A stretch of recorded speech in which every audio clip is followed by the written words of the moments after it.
Hello, I'm Tobias Harris, Deputy Managing Director of GMF's Indo-Pacific Program, and this is the final session of our Japan Trilateral Forum, and I'm pleased to introduce Reinhard Bütikofer, who is a member of the European Parliament since 2009, a member of the European Green Party. He's been heavily involved in the European Parliament's work on foreign policy and is currently the rapporteur for a report on EU-Japan relations for the European Parliament's Committee on Foreign Affairs. And so today, he's going to just talk about the contents of that report, how it's being prepared, what the goals are, and give us kind of a sense of where the EU-Japan relationship is within the context of a broader US-Japan-EU trilateral relationship. So I'm going to turn it over to him for some remarks to start. I'll have some questions, and then we'll take some questions from our audience. Thank you, first of all, for having me. I wonder why this is the public part of the session. I feel that all the other previous sessions were probably much more interesting than this is going to be, but whatever. Let me try to contribute as best I can. I would start by quoting from Politico.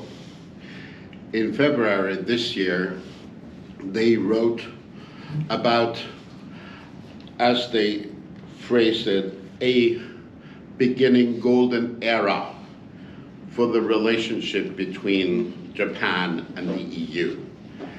And I would say that indeed, we are going through a particularly intense effort from both sides to strengthen and enhance and deepen this relationship.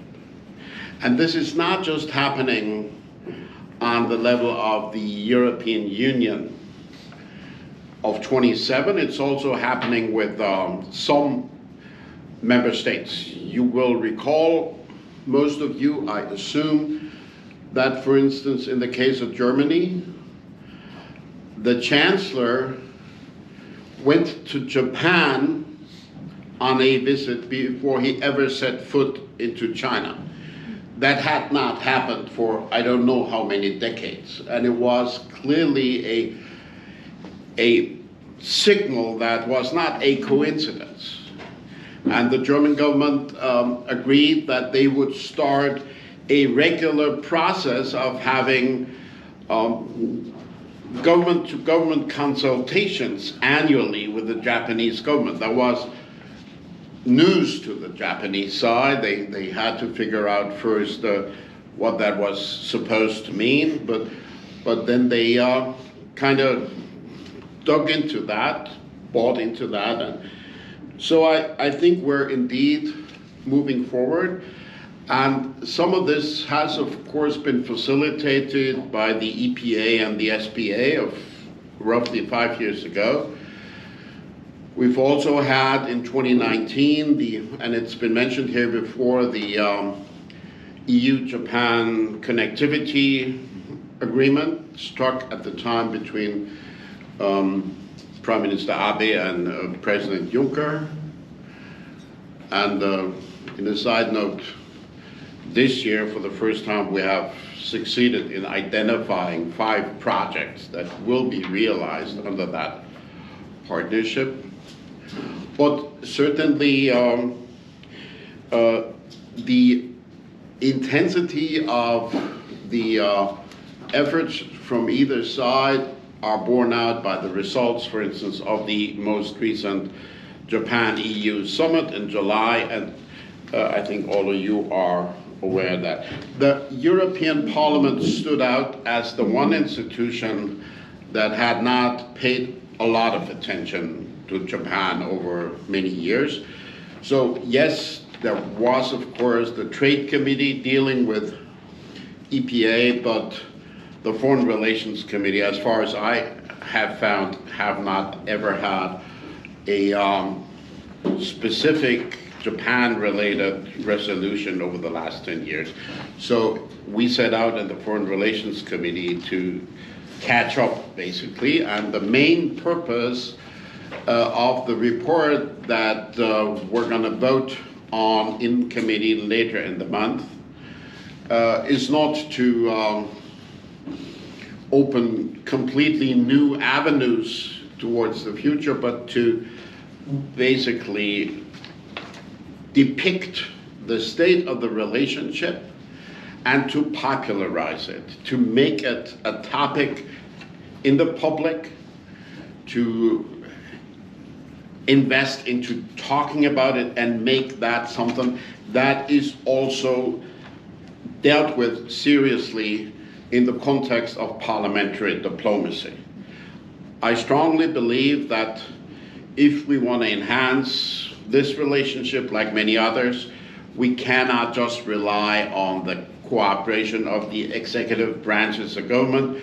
We have to bring on board parliamentary diplomacy, civil society relations, and frankly, that is not extremely well developed. So think tank exchanges, for instance, between Japan and the EU are, well, there's space to do much more, I would say. Compare that to the kind of intensity of the relationship that the think tank community has been having with China, and yet then you see what more we have to do. So the report focuses on a couple of priorities where we think we should pay particular attention. It's not been utterly controversial between the main political groups. There's a lot of consensus on all the basic assumptions. The main assumption being that Japan is obviously one of the most like-minded partners, the best like-minded partners that we have as a European Union. And that does not just pertain to our China relationships, it also pertains to many other dimensions. And here I would want to say a word about one of the topics that was covered in an earlier panel, the collaboration or the engagement with the countries of the so-called Global South. Japan has been playing the role of a bridge builder. For instance, during their G7 presidency, the Japanese Minister of Justice arranged a meeting between all the justice ministers of the G7 plus ASEAN, which was quite a feat, I would say. That was exactly the kind of initiative that we need, and I hear that the Italians are now picking up on that and following suit. Also, I believe that infrastructure investment, high quality infrastructure investment, should be a plank in our policies towards these countries in Africa and Asia and Latin America. And there the connectivity agreement plus the PGII plus the EU's Global Gateway Initiative in particular can serve a very useful purpose for either side. That is one of the elements that we try to highlight in the report. Then, of course, Japan has been, as somebody said this morning, a thought leader on quite a number of issues, and we acknowledge that, not only with regards to the free and open Indo-Pacific strategy, but also with regards to economic security. And we're learning, and it's been a topic in a previous session, we're trying to learn lessons. And I, for instance, believe that just following the philosophy of economic security is probably not sufficient. We probably also should draw organizational consequences. And at the moment, it's not so clear how that can be dealt with effectively within the organizational structures of the European Commission and the European Union. Also, we think that it is interesting to learn from Japan and with Japan about engaging other partners. India being a particular case in point. Japan has successfully developed a number of formats. We're still struggling to not let the ball drop again with regard to our FTA for a second time. But certainly Japan, I would say, Japan could possibly be a better partner to learn from as regards India relations than the US, because the Japanese, as far as I can understand, have fully realized that India is never going to be line up behind the leader of the camp back there somewhere. So finding a way of cooperating with India and other important partners, upcoming partners that want to have agency like Indonesia and others, there I think the cooperation with Japan can be very important. We also think that we have some commonality when it comes to dealing with the US. A high-ranking Japanese diplomat recently told me, well, maybe Japan and the EU are more like-minded than either one is with the US. And I mean, that comes across as a surprising statement against the backdrop of the historic reality that both for the Japanese and for us, the US has always been, over the last decades, the most important ally and partner. But increasingly, there are contradictions that arise, I would say, in the interpretation of what it is that is at stake when we talk about the basic design of international relations. Japan and us would agree, I think, that at stake is the international rule of law. The Americans like to talk about a rules-based order, but whenever WTO comes up, they forget that sentence in a second.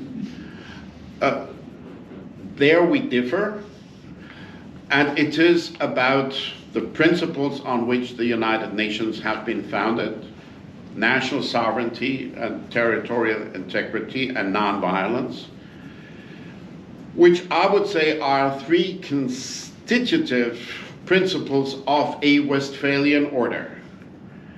The challenge that we're up against is that China and other like-minded authoritarian partners of theirs behave as if they already were partly living in a pre-Westphalian or post-Westphalian world, where the strong act as they will and the weak suffer as they must. I think the perception of that contradiction is somewhat tainted in many discussions that I have been witness to in Washington or between the European and the US side. There is an overly intense focus on the hegemonic horse race between China and the US. I think that is indeed a reality, and of course all the Europeans that I respect know full well on which side they are, and that there is not even a hypothetical option of creating a third camp or whatever, or being autonomous vis-a-vis that partnership. But there still is a need to insist on the principle of agency for everybody. And I recall a world in the middle of the 70s when even a small liberation movement in Africa needed to decide early on whether they wanted to sacrifice on the altar of Moscow or on the altar of Washington. Otherwise, there was no third option. And that's not a future that either one, including many other countries, like-minded countries, want. So in a way, we have a partnership with the US that we have to develop, but that partnership has to function in a way that is different from how it functioned years ago. We know full well, and I think that is the case for Japan and for the EU, that neither one of us over the last decades has been able to stand tall without support from the US. The US were always strong enough to do their own thing. Regarding Iraq, for instance, they didn't give a damn that the French and the Germans and some others objected. They went ahead. Today, that reality has been transformed. The US will not be successful without the allies. And I think that President Biden and Tony Blinken have realized that, and many other thinkers too. But the reaction is not adequate yet. The reaction would have to be to go for partnership in leadership. That's a phrase that was originally invented by George Herbert Walker Bush when he was president more than 30 years ago. I think there is a common cause for the Japanese and others to impress on the US that the partnership has to be developed in a new way, to be effective for either side. And on some trade issues, I cannot but say that sometimes I feel that what the Biden administration has been building with their hands, they run in with their four letters. I believe also that there is an importance of developing, and I mentioned that as the last point, of more civil society exchange. One of the ideas that we put on the table, for instance, is creating a Young Leaders Forum that would deal with a focused effort to find ways of building partnerships with developing countries with regards to furthering the sustainability goals and realizing the sustainability goals. There are a few practical ideas. We are very explicitly mentioning in the report a lot regarding defense and traditional security, where I think there's a lot of scope for improvement for the cooperation between Japan and us. For instance, the Japanese Navy, whatever the official name, has been cooperating with Europeans in Operation Atalanta for many years. But we still do not have a framework agreement that would create an umbrella under which this cooperation could be made more effective. Stuff like that we try to mention and hope that we contribute to the golden era.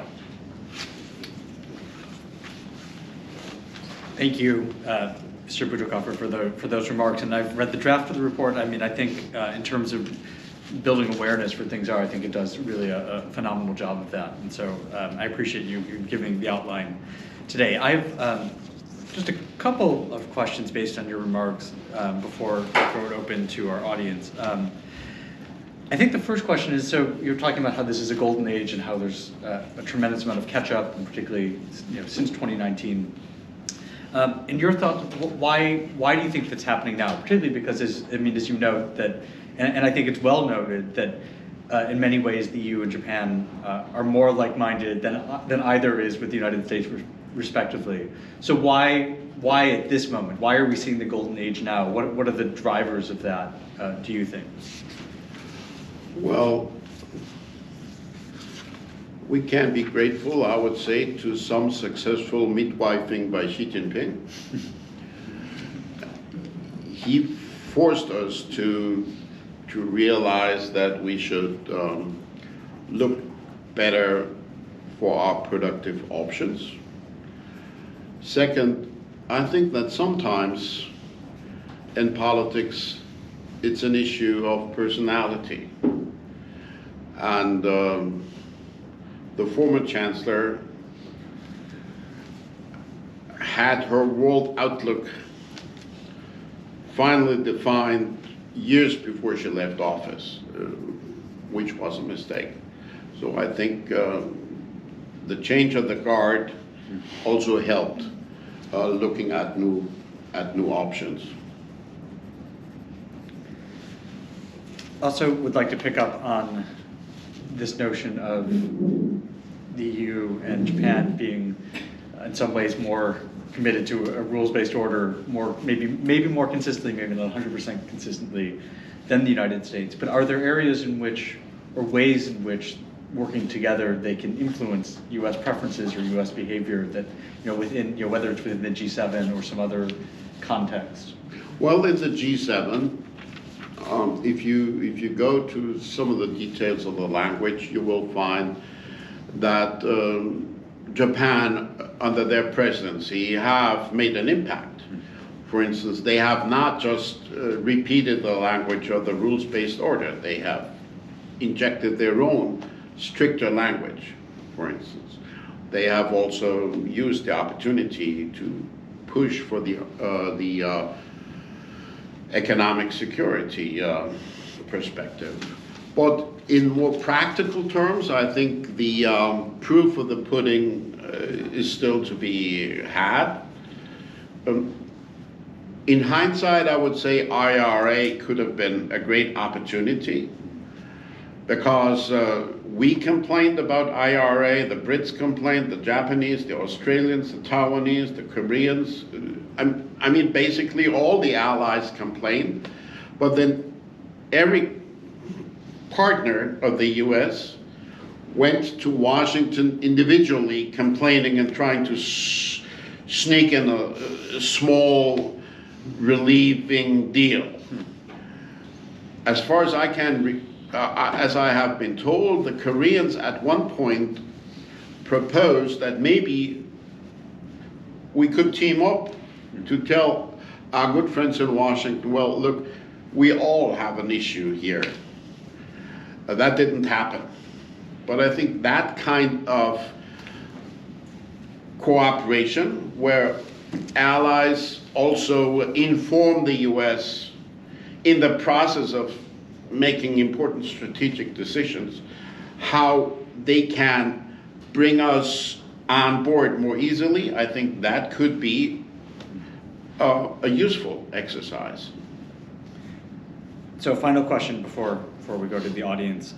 In the report, or at least the draft report that I read, there were a number of places where it expressed regrets at areas where maybe it was unfulfilled. And so, for example, the EU-Japan Green Alliance. And so just maybe if we can talk a little bit about some of the limitations to sort of this deeper partnership now, and also thinking about maybe how to work through those. I mean, for example, on climate policy, I mean, I think there are some real differences in approach and viewing how to get to zero carbon emissions, for example. I mean, are there mechanisms or fora where that can be worked through, or is there sort of a recognition that there are areas where we can really work together and we'll focus on those and maybe set some things aside until conditions change?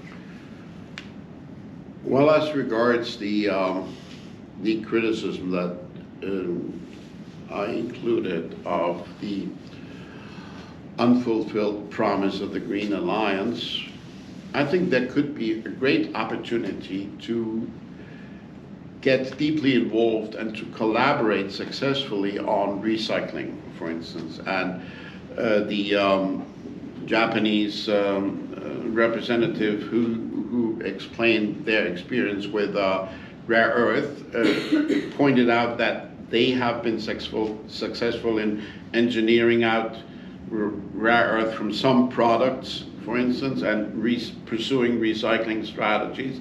So there could be common cause. I am not sure why this is not happening. I suspect that we have not paid enough attention to bringing the business communities on board. There are business associations, representations of Japanese and European businesses that have not been involved in these efforts. So if the politicians promise and the business people are not at the table and are not involved, and the agenda is not formed according to what helps them being successful in the marketplace at the same time, then maybe we need, it's not it's not unexpected that we are not delivering. There are some major issues, climate financing being one. I mean, I would love to see a pledge from Japan on loss and damage, because unless we align all the industrialized nations to signal very clearly that we're willing to pay up, there's no chance of forcing China to pay up at the same time. I just seen the statistics that if you compare the CO2 emissions of Germany, the UK, France, and Poland over the last 270 years, it's about the same amount of CO2 emissions as China had over the last 40 years. So if you say the Brits and the Germans and the French have to pay up, I think there's a good argument to be made for that. But then, of course, the Chinese should not just dodge their obligations. But politically, if we don't all step forward and support our talk with a walk, then they will probably use that as an opportunity to leave the room quietly through the side exit. So I'll open the floor to questions now. So if you just want to raise your hand, and I'll acknowledge you.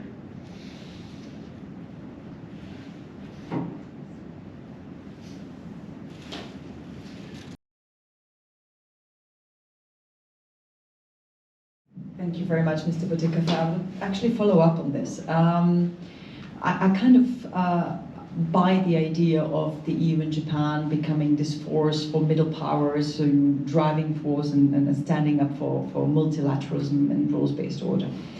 If we played with this idea, where would you start? Both geographically and in terms of issue areas. Connectivity is one thing, but you yourself mentioned how difficult it is. Southeast Asia is another possibility, but then we know that the kind of big, important strategic consideration that are going on in Southeast Asia in terms of the US-China rivalry, for instance. So what would be the starting point? UN, another forum? Well, I would not focus on creating a forum, another institution. I would focus on practical activities, and of course you cannot spread out too thin. If you try to fight 37 battles at one time, the probability that you're going to win any of them is decreasing. So I think we should focus on a number of priority areas, and I would identify three. One is the energy transformation, one is the digital revolution, and the third is resilient supply chain investment. When you look at where the opportunities lie, they are certainly in Southeast Asia, they are in Africa. I would add that for the European Union, it would be very important to do some of this in the Western Balkans, because we need to stabilize that region economically and politically. But there are also novel projects like the High North Fiber Cable project that is supposed at some point in the future to connect Finland to Japan and later the Philippines. That kind of strategic project development would probably sort of mobilize the creativity and the positive fantasies to encourage people to join the bandwagon. So I believe we have time for one final question.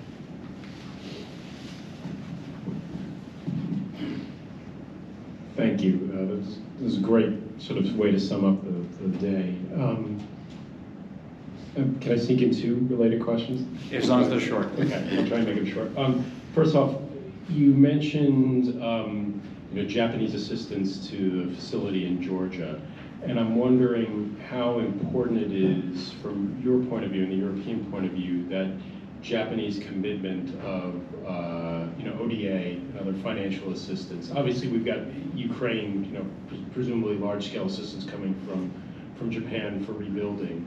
But outside of Ukraine, how important is that? Because my understanding is most EU countries would not qualify for assistance. And then relatedly, a lot of your remarks about the report were talking about the importance of Japan to the EU as kind of a derivative function. It's helping build bridges to some other partner, be the US, or India, et cetera. So, I'm not negating that. I think that's critical and it's really important. But it does strike me that it's in your remarks there's just much more an emphasis on that sort of second order effects rather than the direct bilateral. So, is that a correct impression? And if not, please correct me.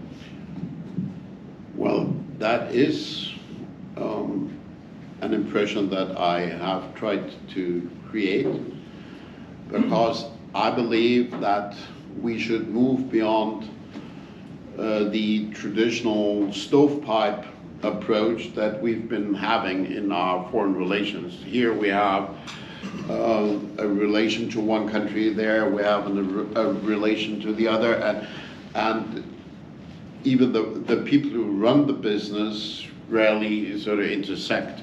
Or we have, let's say, the development of an environmentally motivated reform policy within the EU, like CBAM, but it's not really debated with partners outside of the EU before we implement, before we say we put that into the law and we implement that. And I think that is not good enough. This piecemeal approach, that is this stovepipe approach, that is not good enough. So yes, there you've got me right. And that is, well, I would not say this is a second order issue. There I disagree. I would say that's a first order issue, because the fundamental framework of the relationships that are being built, that is the core of the development. Then bilateral relations play a certain role in our relationship to China. Probably Global Gateway will be more important than our bilateral trade, because it will influence the question whether we will be seen as a positive player by countries in Africa or not. And that will determine more of the outcome of that systemic rivalry than necessarily the trade surplus issues. So I think that's a first order kind of thing. And your first question, I now forgot it, that was Japanese assistance. Japanese assistance, not for EU member countries, of course not, but